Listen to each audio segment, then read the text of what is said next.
Hi guys, and welcome back to Enjoyable Characters. I'm your host, Joy. Today, I am going to show you how you can use the characters that you already know and form them into words, which you are actually quite familiar with. If that doesn't make sense to you, hear me out. Remember when we talked about Taipei, which means the northern city in Taiwan? If we take the north character, Bei, out, we can actually form it into Beijing. Beijing. Bei is north and Jing means capital. The northern capital, the capital of China, Beijing. And before Beijing was the capital of China, the capital city was actually in the southern part. It was called the southern capital, Nanjing. Nanjing. Now we have a capital in the north and in the south.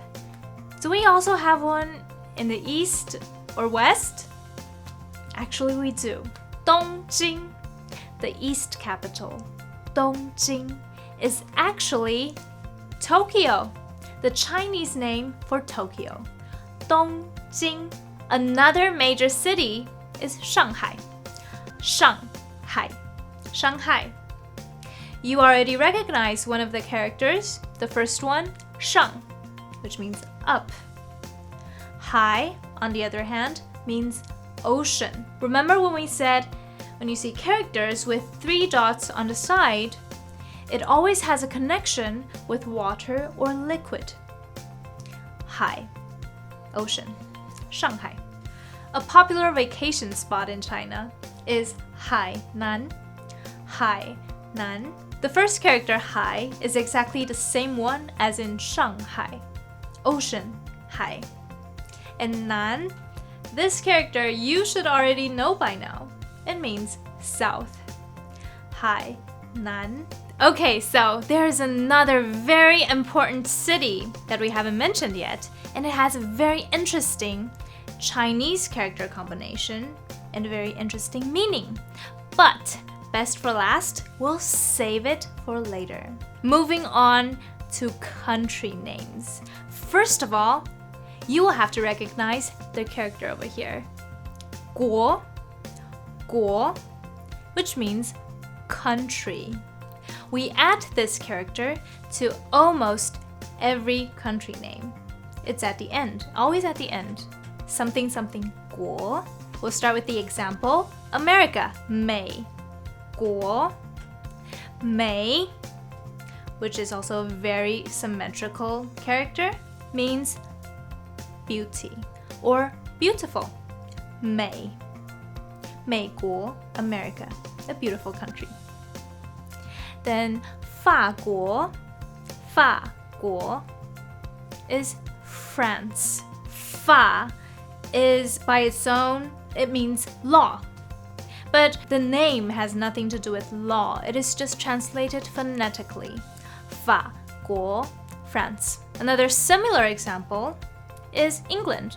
英国, which is also phonetically translated, but 英 by itself means heroic, hero.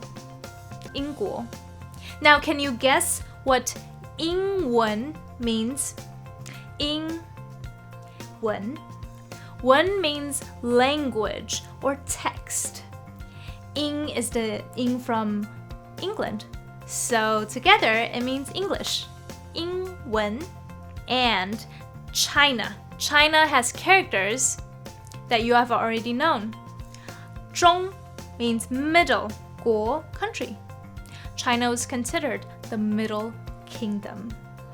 中国. One country that doesn't have 国 at the end of its Chinese name, but is actually really easy to write, is Japan. 日本. 日本. The first character, which you have seen already so many times, is 日, the sun. 日. The second character, 本, means origin. 本. And this character looks very similar to another one which you see often.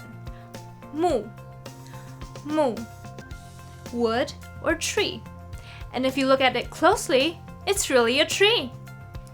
When you add a horizontal stroke at the bottom of the tree, at the root of the tree, you get origin, because root is origin.